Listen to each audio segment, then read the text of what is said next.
Jadi begitu marketnya drop ke bawah, yang gue beli adalah saham-saham banking, saham-saham blue chip, Telkom, Astra, BCA, BRI, Mandiri, BNI, itu yang beli. Kenapa kok beli itu? Karena ketika marketnya rebound, ISG rebound itu karena saham-saham gede tadi ini rebound. Walaupun sekarang ada brand, ada Bian, apalagi ada brand, ada Bian. Nah itu cukup berpengaruh ke market cap-nya ISG gitu. Bisa jadi penggerak ISG lah. Contoh kemarin ISG bisa hijau tuh salah satunya adalah peran brand sama Aman gitu. Nah sekarang ada Aman. Hari ini walaupun Aman hijau tapi karena buangan BCA, BRI, BNI ini cukup deras. Eh, jadi makanya marketnya koreksi. Nah, minggu depan tuh hari Rabu, Kamis tuh teman-teman perhatiin eh, itu BCA BRI. Jadi nyarilah posisi market. Misalkan ya, kalau kita lihat Boleh, boleh, BCA, ya. BCA itu kemarin dia kementok area ini. Ini kan sebenarnya ada resist. Nah, kalau misalnya teman-teman lihat ini ada resist, makanya ini kepentok di area ini turun. Nah, kapan kok bisa ngambil BCA nih mulai dari 8 di bawah 8.800 itu udah mulai nyicil. Kalau syukur-syukur dia turun ke sampai 86, 87 itu cukup menarik menurut gua. Kalau turun sampai 86, apalagi kalau misalkan yang kita harapkan dia turun untuk gap di sini ya sampai 85 ya kita dapat, cuman kayak rasanya rada agak susah kalau turun sampai 85. Cuman kalau tuh BCA turun sampai 85, teman-teman tuh jangan takut, harusnya beli gitu. Tapi antisipasi kalau misalkan BCA tuh mulai turun di bawah 8.800, nah itu boleh pelan-pelan akumulasi lah.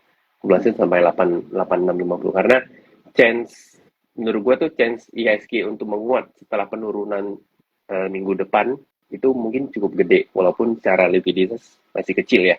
Tapi chance untuk dia rebound tuh cukup gede lah menurut gue. Itu BCA. Kemudian BRI. BRI juga hari ini bikin gap, kemudian dia ke bawah lagi karena faktor dia ketemu resist di sini, area resist ini gue kotakin, jadi masih belum nembus, udah 2 kali nih, satu turun lagi, dia naik lagi, turun.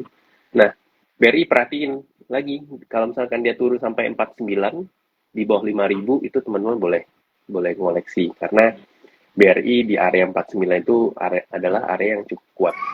49, 48, 49 itu teman-teman boleh perhatiin. Nah, kemudian BBNI. BBNI yang menurut gue cukup menarik karena selama penurunannya itu lebih nggak ada penjualan dari asing, malah itu jatuhnya kayak markdown akumulasi. Jadi sahamnya diturunin tapi mereka tuh ngumpulin pelan-pelan.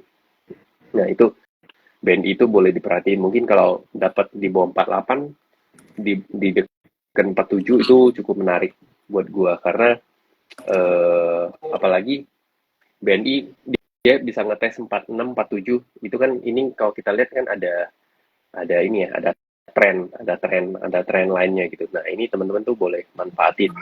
Nah ini manfaatinya sampai kapan kok? Manfaatinya sampai awal tahun depan boleh, mau sampai Desember juga boleh karena bertepatan minggu depan tuh akan ada pengumuman rebalancing MSCI untuk periode awal Desember.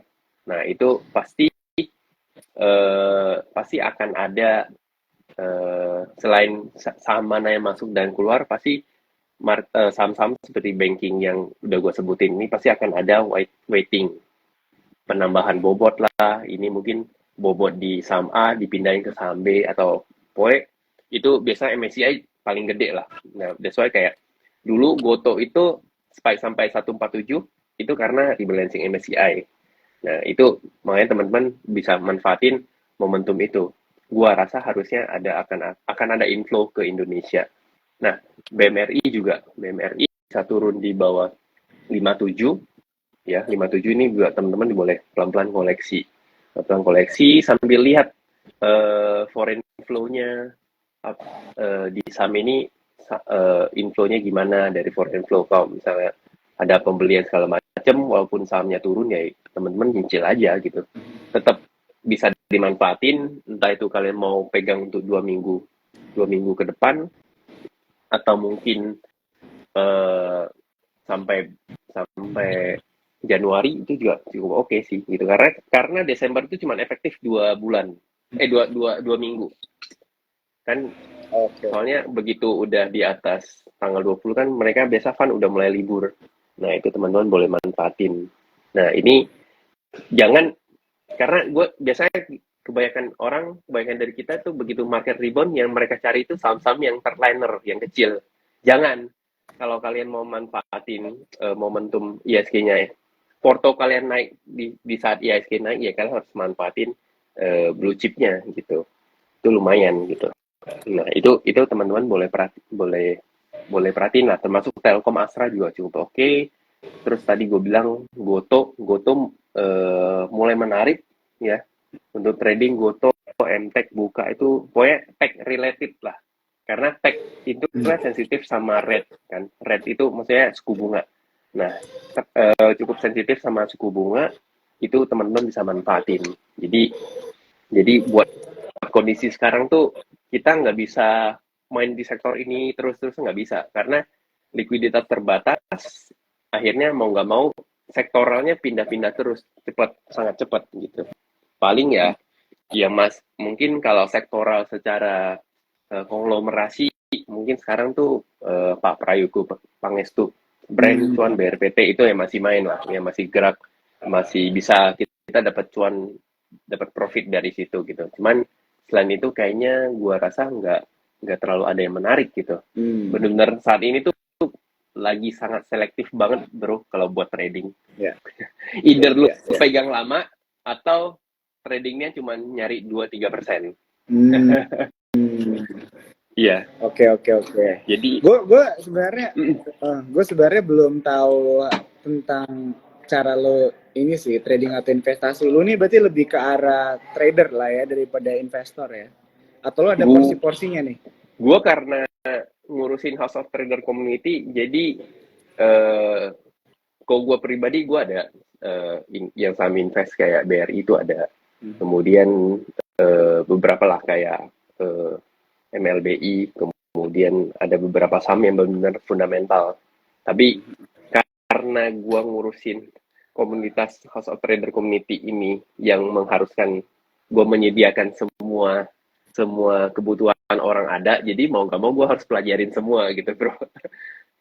Jadi ada di kita di House of Trader Community, kita live Discord tiap hari dari jam 8 pagi sampai jam 4 sore. Nah, yang mau live trade, mau trading pendek itu ikuti live, mau swing emang kondisinya memungkinkan kita kasih menu swingnya. Kalau sekarang sih menu swingnya lagi agak terbatas karena memang untuk swing tuh rada agak susah gitu. Nah, kebanyakan kita tradingnya harian gitu untuk saat ini. Nah, buat invest ada. Gue kemarin tuh baru mulai ngerekom Astra ASI. ASI itu di bawah 5.800 tuh gue suruh beli. Nah, itu mulai nyicil. Jadi benar kata lu di awal, di saat ini tuh manfaatin untuk jualan. Sorry, untuk beli, untuk nyicil saham-saham yang fundamentalnya bagus gitu. Dan itu next Februari, Maret itu udah masuk musim dividennya blue chip banking segala macam. Nah, itu biasa momentum itu saham-sahamnya pada naik semua. Itu teman-teman boleh manfaatin. Oke, Gitu, bro. oke. Thank you banget nih ya, penjelasan Thank panjang nih dari Bro Handi. Kita appreciate banget ya. Jadi kalau misalnya dari gue sih yang gue dapat dari lo itu adalah memang untuk sekarang dari view lo itu untuk long gitu ya. Kalau invest, tapi untuk trading mungkin di range 2-3% kali ya. Ya, betul, Bisanya betul. ya. Mungkin lebih ke arah itu untuk yang safe-nya aja ya, 2-3% itulah ya, untuk Betul, lebih betul. ininya. Oke, ya, sih. Jadi maksudnya dengan jawaban itu mungkin teman-teman cuan troopers di sini bisa melihat kali ya bagaimana istilahnya Bro Handi mengartikan keadaan market kita sekarang begitu kan. Tapi di awal juga tadi kita ngobrol ya Bro, bagaimana istilahnya juga kesempatan untuk kita melihat saham-saham berfundamental bagus dengan harga diskon gitu Yes, kan. yes. Tadi juga Bro Andi udah mentionnya ada beberapa, tadi BCA kalau nggak salah ya, sama B, BRI apa BMRI itu ya, ditunjukin pokoknya misalnya juga. ada 5 deh, BCA, BRI, BNI, Mandiri, Astra, Telkom. Hmm. Itu boleh dimanfaatin untuk momentum nanti ISG-nya Ya, rebound, itu boleh dimanfaatin. Mungkin ya, kalau ya. yang walaupun sekarang itu ada brand, ada Bian, ada Aman, cuman kayaknya rasa-rasa eh, mereka mungkin nggak, ketika yang lain naik mungkin nggak gitu berpengaruh ke mereka. Kalau misalkan brandnya masih di-maintain di harga 5.000, kemudian amannya juga masih di-maintain di sekitar 6.000, harusnya cukup aman sih. I see. Oke, wah ini menarik ya teman-teman ya. Mungkin tadi kalian udah ada yang nanya-nanya juga nih mengenai beberapa saham yang actually udah terjawab nih ya sama Bro Handi. Nah, aku mau ingetin nih buat teman-teman cuan troopers yang lainnya, kalau misalnya ada saham-saham yang ingin ditanyakan gitu ya, mungkin bisa dikasih insight-nya nih sama Bro Handi secara teknikalnya menarik kah, atau mungkin ditahan dulu begitu kan dan sebagainya. Boleh ya teman-teman ya di comment Boleh, section atau enggak di question box. Oke. silakan. Mungkin sebelum kita ke jawabin pertanyaan teman-teman cuan troopers, gue mau nanya. Jadi menurut lu kira-kira ekspektasi atau view lu untuk tahun depan itu gimana, Bro? Eh, Maksudnya sampai tahun depan, sampai awal tahun 2024 aja deh, awal tahun. awal tahun Awal ya. tahun. Iya, iya. Kalau awal tahun gue liatnya rasa-rasanya after, mungkin masih banyak gejolak ya. Mungkin masih banyak gejolak karena kita lagi di domestiknya tuh lagi di kondisi pilpres yang rada-rada sensitif, ya rada-rada sensitif sama pergerakan harga saham. Kita ambil paling dekat itu pilpres 2019 sebelum COVID. Itu kan di saat itu lagi sensitif lah, ketika ada masalah di pilpres itu, kemudian marketnya turun gitu-gitu. Jadi gue rasa bakal banyak gejolak, dan yang di harus dimanfaatin sama teman-teman adalah ketika saham-saham yang fundamentalnya lagi turun, itu justru dimanfaatin untuk nyicil. Tapi itu dengan asumsi setnya untuk 1 tahun ke depan. Karena biasanya after pilpres, akhir tahun, begitu udah dilantik, biasanya marketnya lari. Marketnya akan lari. Nah, jadi selama 2024, teman-teman tuh sisihin porto yang mungkin untuk swing selama setahun. Jadi begitu sahamnya fundamentalnya turun, fundamentalnya yang bagus, saham yang fundamental bagus turun, itu beli. Turun lagi, beli. Jadi saham turun, saham yang bagus turun itu bukan berarti fundamentalnya turun. Termasuk ketika kuartal 1, misalkan kuartal 1 nih, LK-nya jelek, bukan berarti fundamental sahamnya itu udah jelek, enggak. Hanya saja, makanya kita mesti telusurin kan lebih dalam. Ini LK-nya turun karena apa? Berpengaruh banget nggak sama fundamental secara keseluruhan? Kalau enggak, ya berarti it's okay, it's time untuk nyicil gitu. Jangan biasain diri kita tuh ketika udah jalan baru saham-saham yang bagus udah jalan baru masuk. Justru kita manfaatin ketika buy on weakness. Dan gue ngelihat peluang 2024 tuh sangat gede banget lah untuk nyicil buy on weakness gitu. Jadi manfaatin pelan-pelan gitu. Dan gue ngerasa 2024 itu ya, ini bukannya gue nebar fear atau pesimis, tapi gue ngerasa 2024 itu bakal banyak gejolak. Karena kita pilpres, habis itu November kan kita bakal akan ada pilkada serentak. Jadi ini tahun 2024 tuh benar-benar ajang pesta rakyat demokrasi yang belum pernah kita alamin. Kalau dulu kan pilkada sama pilkada serentak sama pilpres kan terpisah. Kalau ini kan dijadiin satu tahun gitu. Belum lagi tahun depan juga pilpres Amrik, November, 7 November itu pilpresnya Amrik. Nah, itu juga lumayan sensitif terhadap pasar saham. Tapi di semua hal itu bukan berarti saham-saham dengan fundamentalnya bagus itu bakal jadi buruk, enggak. Mungkin harga saham turun, iya. Tapi balik lagi, kita harus manfaatin. Kapan lagi kan kita dapat saham bagus dengan harga yang murah. Ya, Kayak ya, ya. gitu. Oke, setuju banget ya.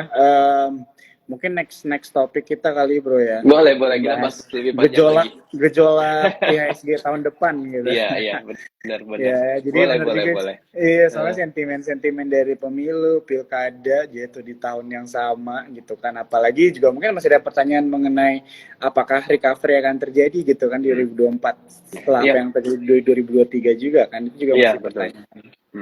Ya. Oke. Mungkin sekarang kita langsung tanyain aja boleh. ya pertanyaan dari Cuan Troopers. Oke, ini ada yang nanya dari Ariel, nanya mengenai arah GGRM bro. Boleh entry gimana? GGRM. Boleh entry gimana ya kok untuk invest midterm, apakah pilih GGRM atau HMSP?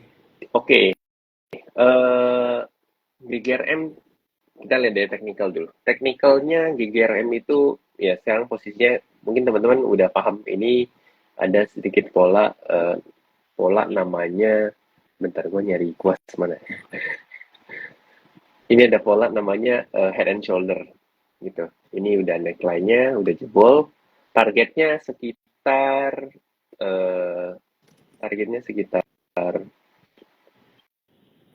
mungkin sekitar di bawah 20.000 lah. Nah, 20.000 kalau misalnya mau buat midterm, oke, boleh. Di poin mendekati 20.000 tuh mulai nyicil sampai sekitar 18 ribuan lah untuk si GGRM. By fundamental sih sebenarnya GGRM itu nggak terlalu, mau bilang oke juga enggak, tapi mau bilang jelek juga enggak gitu. HMSP juga bisa jadi pilihan buat teman-teman juga. Apalagi kan Q3-nya lumayan bagus kemarin si HMSP-nya. Jadi teman-teman tuh boleh pertimbangin kalau misalkan buat rokok, walaupun secara apa ya, secara bisnisnya mungkin sunset, tapi gue ngelihatnya bukan berarti ini jelek gitu, masih ada chance untuk ya buat swing panjang atau invest dalam jangka menengah tuh masih cukup oke lah untuk GGRM.